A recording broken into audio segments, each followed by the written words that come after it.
50세에 딱 은퇴하고요. 그 다음에 이제 펑펑 돈 쓰면서 살고 싶어요. 펑펑 돈을 어떻게 씁니까? 그럼 예를 들어 펑펑 돈을 쓰는 게 예를 들어 한 월 500이다. 그러면은 한 20억 정도 있어야 됩니다. 20억 넘어 있어야 될 겁니다.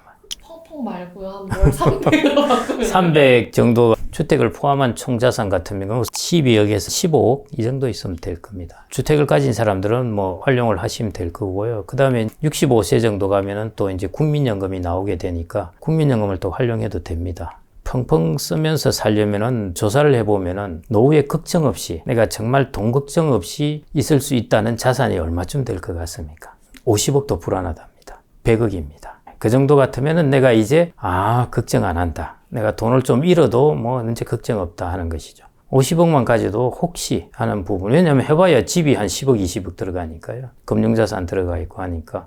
너무 이것은 좀 극단적인 경우긴 한데요. 50세에 절대 퇴직하고 그냥 펑펑 쓰면서 사시지 말고요. 한 65세까지는 사람은 사회적 동물이라 그러기 때문에 직장을 가지고 사람을 만나고 이러는 과정에서 많은 것들이 이루어집니다. 직장의 일이라는 것은 계속 가져가신다 생각하고요. 대신 60세를 기준으로 한다면은 적정 생활비가 이것도 이제 평균을 말씀드리면은 서울 지역을 따지자면은 부부 기준으로 해서 적정 생활비가 대략 한 350만 원 정도 나옵니다. 그 정도라고 보시면 되고요. 그 다음에 적정 생활비가 매년 한 4% 정도 오릅니다. 그러면 18년 되면 2배가 된다는 뜻이거든요. 물가가 한 3% 정도 오르고요. 그 다음에 소득이 오르니까 또 좀 오릅니다. 이것은 이제 국민연금 서베이의 결과입니다. 5년 동안 서베이 한 것을 생활비 오른 것을 계산해 보니까 한 4% 정도 올랐습니다. 앞으로는 덜 오를 수 있을 텐데요. 지금까지 데이터로는 4%고, 그러면 18년 동안이면은 2배가 된다는 뜻입니다. 그럼 지금 350만 원이면은 한 20년 되면은 한 700만 원이 된다는 것입니다. 병원비, 의료비까지 포함한 가격일까요?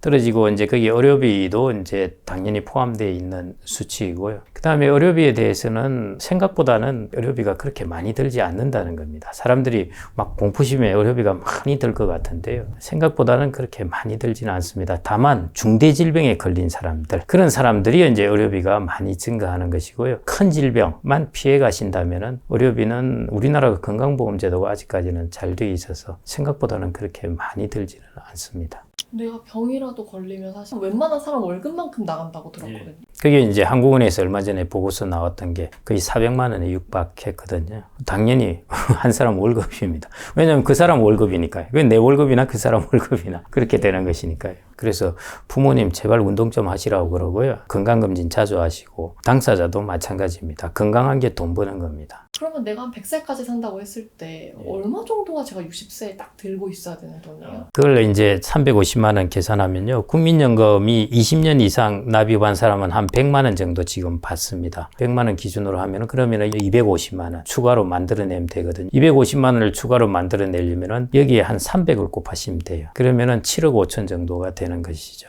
그 다음에 넉넉하게 잡으면 400을 곱하시면 돼요. 그러면 10억입니다. 그러면 7억 5천에서 10억 사이인데요. 주택 포함입니다. 그 정도 같으면 이제 딱 정확하게 생활비가 되는 것이고요. 나머지 이제 여유자금도 가져야 되니까요. 그것은 이제 따로 생각하셔야 되지 않을까 싶습니다. 그 정도 갖고 있는 사람들이 얼마나 되나요?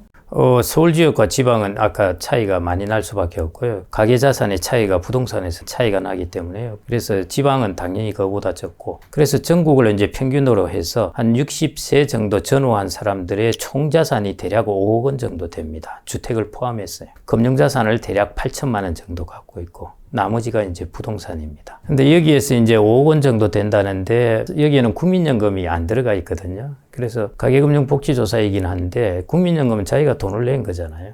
자기 돈이에요. 근데 여기에는 이제 빠져 있는 것입니다. 그래서 예를 들어 여러분들이 100만 원의 국민연금을 받는다 생각하면은 대략 자산으로 생각하면은 한 3억 원 정도 자산이 됩니다. 그래서 100만 원을 받는 분들은 평균적으로 5억 원에다가 3억 더하면은, 그래서 우리나라 가계 전반적으로는 대략 한 7, 8억 정도 자산이라고 보시면 됩니다. 국민연금을 포함했어요. 그 다음에 국민연금에 대해서 너무 극단적으로 많이 걱정을 하시는데요. 물론 지금 제도가 변하지 않으면 걱정을 해야 됩니다. 국가가 그걸 감당할 수 있을지 없을지 부분이 이제 퀘스천이 생기기 때문에요. 그런데 이제 제도를 변화시켜야죠. 그거는 이제 생물처럼 제도는 변화가니까요. 국민연금 제도라는 것은 국가가 가지고 있는 제일 기본적인 노후복지 제도입니다. 이 근간이 흔들리면 국가가 망한다고 생각하면 됩니다. 국가가 망하면은 국민연금도 망하겠구나 이렇게 생각을 하시면 될 것 같고요. 30년, 50년은 어떤 일이 날지 모를 일이고요.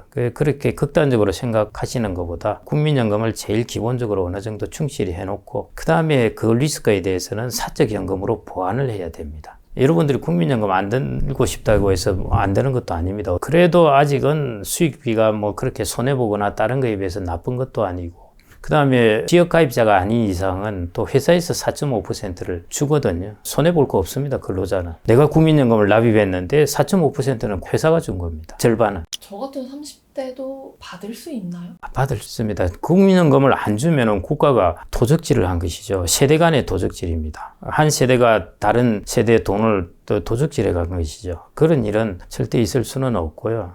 그래서 제도의 개혁이 이루어져야 된다는 것이고 그 다음에 국가가 나중에 또 부족한 부분은 또 세금으로 들어옵니다. 재정 지출인 것이죠. 그래서 국가가 적자가 증가하는 겁니다. 재정적자 당연히 증가하죠. 일본이 왜 재정적자가 저렇게 쌓였느냐? 그 공적연금하고 건강보험입니다. 그 두 가지 때문에 재정적자가 저렇게 쌓이는 것이고요. 우리 재정적자 안 쌓이겠다고 하면은 그 노인들이 이제 다 어려워지는 것이죠. 기본적으로 우리나라는 앞으로 정부 부채 비율은 증가한다고 보고 있습니다. 그래서 어느 정도 선에서 통제를 해야 되죠. 그래서 일본 같은 경우에 이제 정부 부채 비율이 저렇게 증가하게 된 이유 중에 하나는 부채 비율이잖아요. 분자에는 정부 부채가 있고 분모에는 GDP가 있습니다. GDP 성장률이 일본은 30년 동안에 1% 이랬던 것입니다. 그래서 우리가 지금 중요한 부분은 뭐냐면은 우리나라가 0에서 1%의 성장에 머무르면은 큰일 납니다. 성장률만 2에서 3% 정도로만 갖다 놓아도 정부가의 부채를 감당할 수 있게 된다는 것이죠. 그래서 이제 우리나라는 저성장이 되더라도 2에서 3% 정도의 성장을 유지하게 되면은 이런 부분의 어려움은 리스크는 많이 줄어들게 될 겁니다. 그래서 부채를 늘리지 않는 것도 중요한 부분이지만은 우리나라의 성장 잠재력을 유지하는 것도 그거보다 더 중요한 문제입니다. 고령화 저성장 시대에 현실적으로 가능한가요? 사실은 어렵죠. 제가 아까 말씀드렸듯이 노동력 투입, 그 다음에 자본의 투입, 이걸로 성장이 많은 부분이 이루어지는데 지금 건물하고 항만 뭐 도로 다 지어놨고 그 다음에 노동은 인구는 생산 인구는 줄어들고 저성장이라는 것은 지금의 기준으로 봐서는 뭐 필연적입니다. 필연적인데 그러면은 어떤 돌파구가 있느냐 하는 것인데 그게 결국 혁신입니다. 사회 곳곳에 생산성을 높이는 방법뿐입니다. 그런 부분에 기술 혁신을 통해서도 될 수도 있고 사회 제도의 혁신을 통해서 생산성을 높일 수도 있고 그게 이제 일종의 소프트웨어나 제도의 이제 생산성입니다. 선진국화 되어 가면은 이제 이런 부분을 이제 부가가치를 높여야 되는 것이죠. 그래서 미국이 인구도 좀 늘어나긴 했지만은 미국이 저렇게 1인당 GDP가 불과 2000년에 비해서 지금 보면 2배 이상 증가했거든요. 미국이 그 성장을 하게 된 동력이 혁신입니다. 이노베이션 쪽이고요. 그래서 우리나라도 이노베이션을 하고 그다음에 기술력을 가지고 있으면은 우리나라는 기본적으로 수출 디펜던트이기 때문에요. 성장률을 유지할 수 있습니다. 부채가 증가하더라도 우리나라의 생산 능력이 받쳐주기 때문에요. 그러니까 소위 말해 정부 부채 비율, GDP 비율. 일본이 지금 260% 이러고 뭐 미국이 100몇십 %, 우리나라가 50% 이런 이야기 하는 건데요. 부채가 늘어나더라도 GDP가 늘어나면은 이 비율이 일정하게 돼요. 그래서 경제의 성장 잠재력을 유지하는 것, 그게 더없이 중요한 부분입니다. 연금이든 혹은 뭐 투자든 이 방법을 따라하면 그래도 노후에 좀 먹고 살 걱정 크게 덜 수 있다. 사적연금이 이제 퇴직연금, 연금저축 뭐 이런 것들 ISA 하시는 분도 있을 거고요. 그런 부분인데 기본적으로 이제 퇴직연금이 제일 큰 부분이겠죠. IRP하고. 근데 거기 뭘 담느냐 하는 것입니다. 아무리 연금을 하고 있더라도 그 안에 들어있는 엔진이 한 해 2%, 3% 오르면은 자산 축적이 엄청나게 더딥니다. 그래서 저는 이제 50대, 60대인 분들은 채권의 비중을 거의 50% 이상 가져가라고 말씀드려요. 특히 60대 정도 되면 거의 절반 이상은 가져가야 됩니다. 최소한. 그런데 30대인 분들은 그리고 직장을 다니고 있고 그런 분들은 그냥 주식 다 하셔도 돼요. 근데 우리나라는 채권 예금을 다 해요. 주식을 다 하셔도 됩니다. 근데 막 채권도 얼마 전에 막 마이너스 나고 그러지 않았어요? 우리가 2016년, 17년 이때 금리가 거의 제로금리처럼 갔습니다. 1에서 2%. 그러다가 지금 금리가 이제 4% 이 정도까지 갔거든요. 그러니까 금리가 오르면 채권 가격은 떨어집니다. 그래서 지금까지 우리가 아마 여러분들이 한 7, 8년 정도 채권 펀드 보면 수익률 별로일 겁니다. 해봐야 2%? 뭐 이 정도일 겁니다. 예금보다 안 나왔네. 이럴 텐데요. 이제 금리가 어느 정도 수준이 좀 높아져 있었어요. 이제 과거보다는 훨씬 높게 나올 겁니다. 거의 한 10년 가까이 채권이 사실은 크게 역할을 못했어요. 수익률이 안 좋아가지고요. 그거는 채권금리가 계속 낮은 데서 오르는 국면이라 가지고요. 근데 좀 지금은 이제 높아져 있기 때문에 지금은 뭐 괜찮을 것 같습니다. 나머지 50%는 어디다 넣을까요? 그거는 이제 부동산 리츠 같은 경우에 좀 집어넣고요. 주식에 좀 집어넣고. 주식도 이제 배당주라든지 이제 나이가 한 50, 60 정도 돼 가면은 이제 소득 인컴이 있어야 되거든요. 자기 근로소득은 많이 줄어듭니다. 그래서 인컴이 있으려면은 그게 이제 리츠도 인컴을 주고 채권도 이자를 주고 그다음에 배당주는 배당을 주고 하는 식으로 해서 그런 캐시플로우가 나오는 자산들의 포트폴리오를 구성하는 게 좋습니다. 근데 그 이자가 쏠쏠한가요? 그게 이제 많이 주는 것도 있고요. 뭐 한 10% 주는 것도 있고, 뭐 5, 6%도 주고 그렇습니다. 뭐 증권주주 같은 경우도 그렇게 주는 것도 있고, 그 다음에 지주회사, 금융지주회사도 그렇게 주고, 뭐 이렇게 주는데요. 지금 이제 배당 수익률은 배당주의 가격이 장기적으로 올라가면요. 배당 수익률은 똑같더라도 배당 금액이 많아집니다. 그래서 내가 지금 투자한 금액에 비해서 자꾸 앞으로의 배당 수익률은 높아지게 되는 것이죠. 그렇게 배당주도 이제 장기적으로 투자하고 배당주의 가격이 오르는 것들. 그 가격 안 오르면은요, 배당 수익률 똑같으면은 배당 금액도 똑같습니다. 그게 이제 쉽게 말하면은 배당금이 매년 증가하는 기업들인 것이죠. 그래서 미국은 그 기준으로 합니다. 예를 들어 50년 동안 계속 배당 금액을 증가시켜 왔다. 이런 것을 배당 킹. 그 다음에 30년 동안 계속 증가해 왔다. 그 배당 귀족. 이런 식으로 해서 지금 배당 수익률의 문제가 아니에요. 배당 금액이 매년 증가해 왔느냐 하는 것들. 이 부분을 이제 기준으로 삼거든요. 그거는 마치 기업으로 따지자면은 영업이익이 지금 높은데 계속 정체 상태에 있는 기업보다는 영업이익이 매년 이렇게 올라가는 기업. 이게 이제 좋은 기업인 것이죠. 영업이익이 그렇게 매일 올라가니까 배당 금액도 증가하겠죠. 결국 그거하고 관련되니까요. 그런 기준으로 보통 배당주는 선택하고 장기적으로 가지고 있으면은 지금 배당주를 사서 한 10년 지나면은 내가 지금 산 거에 비해서는 배당 금액이 계속 증가했으니까요.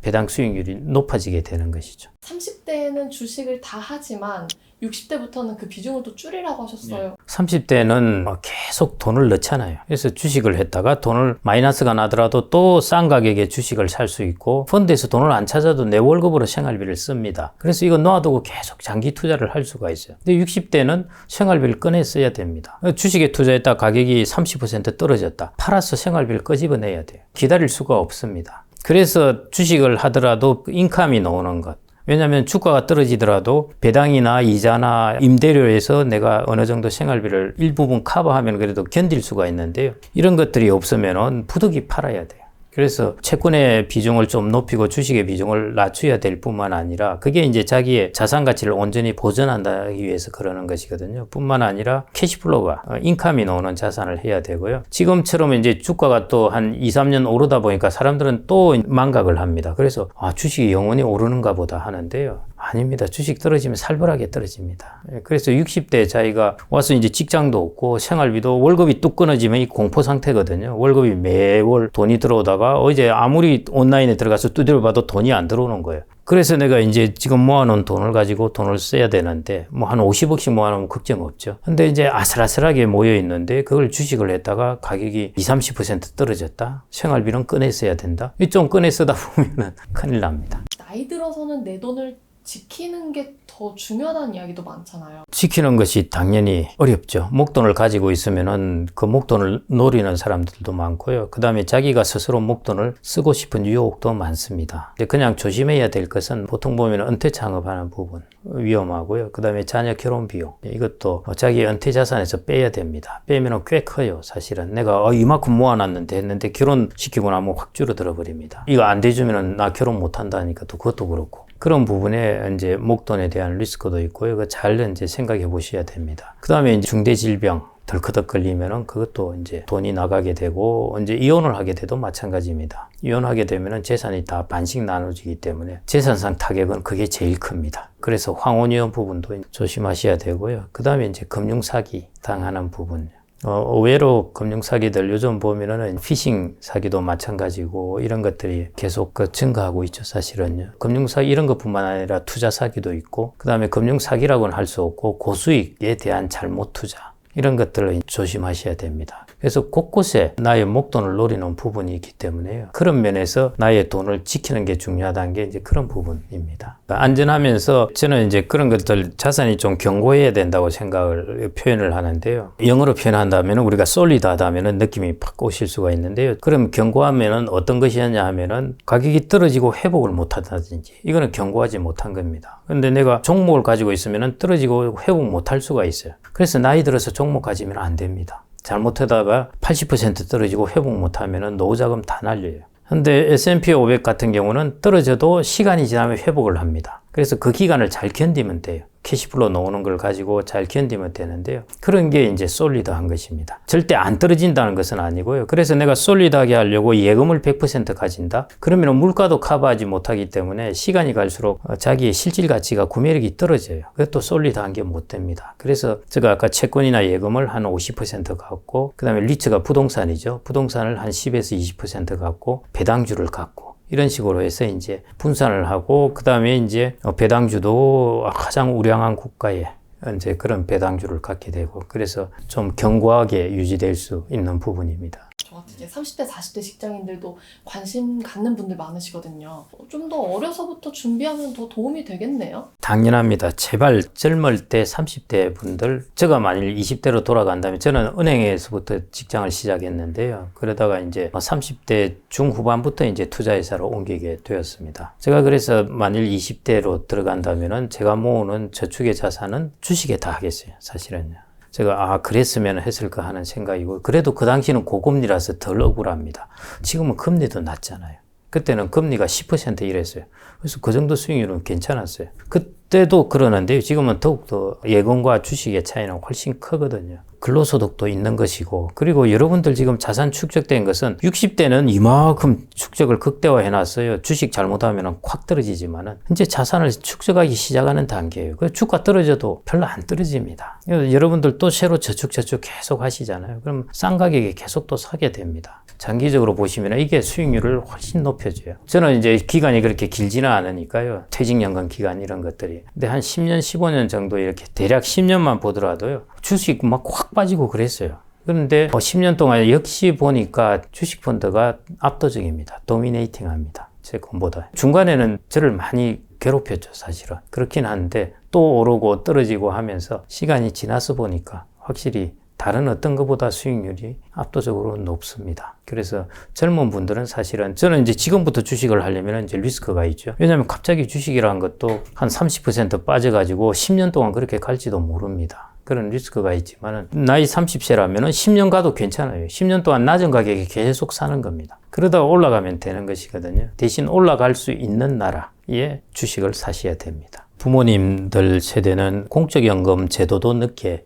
도입되었고요. 그 다음에 이제 사적연금이라는 것은 사실은 거의 없었을 때입니다. 그래서 이제 그런 제도의 미비로 인해서 사람들이 이제 자기 스스로 저축을 해서 모아야 되는데요. 그런 부분이 조금 부족할 수밖에 없었습니다. 그리고 그때는 소득은 많지 않은데 이제 자녀에 대한 투자가 많잖아요. 요즘이야 자녀를 1명 뭐 이렇게 낳지만은 그때는 3명 이렇게 낳기 때문에요. 자녀 투자가 되게 많습니다. 결국은 이제 자녀에 대한 투자로 자산을 키워놓은 것이죠. 지금 세대는 다만 불행하게도 그걸 리턴을 못 받습니다. 옛날에는 키워놓으면 리턴을 받았는데 이제는 리턴을 못 받기 때문에 어려워지게 된 것입니다. 그래서 이제 마처 세대라고 그러는데요. 자기가 부모님을 봉양하는 마지막 세대이자 자녀에게 부양을 받지 못하는 첫 세대다가 이제 60년대생들이나 50년대생들을 일컬어서 그렇게 이야기를 합니다. 그래서 그런 상황 때문에 그런 생각을 갖게 된 것이죠. 실은 많이 투자를 해놨어요. 자녀에 대한 투자. 그런데 이제 여기에서 리턴이 없는 시기가 들어왔기 때문에요. 그런 특징이 있고요. 그 다음에 이제 노후 준비에 대한 것들이 이게 참 재밌어요. 사람들이 이제 심리학적으로 실험을 해보면요. 그냥 돈을 주면서 내가 소득을 벌었을 때 저축을 하고 이런 것들을 하는데 내가 준비를 안 했을 때 모습을 하나 보여주는 겁니다. 저면은 막 이제 어이구 내 돈이 없네. 오늘 또 끼니도 제대로 못 이었네 하고 저기 준비된 사람은 뭐 가서 맛있는 것도 먹고 이런 것들을 이제 보여주는 것이죠. 그걸 딱 보여주는 것만으로도 저축의 행태가 달라진다는 것입니다. 그래서 저축을 하자 이런 것보다 더 좋은 수는 그러지 않았을 경우에 자기의 모습을 상상을 해보는 것입니다. 그게 어떤 거냐? 간접 경험으로 일본이나 우리나라의 주변 사람들에 준비를 하지 않은 사람들은 어떤 일이 일어나고 있는가 하는 것이죠. 일본에 보면은 전혀 준비되지 않은 사람들은 진짜 어렵습니다. 예를 들어 공적연금도 안 되어 있고 집도 없고 하는 사람들은 그건 정말 극빈층에 가까운 것이고요. 그거는 좀 예외적이고, 그렇지 않더라도 우리가 이제 생활비가 좀 빠듯하게 지낸다는 것, 그렇게 되면 아무래도 생활이 좀 덜 자유롭고 덜 윤택할 수밖에 없습니다. 그래서 그런 것들의 사례들을 이렇게 읽어보시면은 그러면 이제 스스로 준비가 좀 되지 않을까 그렇게 생각합니다. 하여튼 뭐 준비 안 되면은, 과거에는 60세에 퇴직을 한다 생각하면은 대충 보내면은 5년 정도 아프다가 세상을 떠납니다. 남자들은. 그러면 이제 나머지는 여성들이 이제 남은 집이라든지 이런 걸 가지고 생활하면 됐거든요. 그게 불과 한 15년, 20년 전만 해도 그랬었어요. 한 75세 이 정도 사이에 많이 사망을 했습니다. 근데 요즘은 훨씬 길어졌잖아요. 예, 그러니까 이제는 준비를 안 하면은 대응이 안 됩니다. 그리고 주변에서 도와줄 수도 없어요. 자녀가 5년, 10년은 부모님을 도와도 주고 그러죠. 30년 동안 어떻게 도와주겠습니까? 자녀가 나이가 60, 70이 되었을 때까지 도와주기는 어렵게 되고요. 그런 세대이기 때문에 이제 앞으로부터는, 그래서 노후 준비는 정말 내가 앞으로 60세부터 시작해서 30에서 40년 동안에 내가 소득이 필요하다 생각하면요. 그냥 심플하게 현재의 실질 소득으로 계산하더라도 한 해에 내가 4천만 원을 쓴다 하면은 얼마입니까? 그냥 단순하게 30년을 계산해도 12억입니다.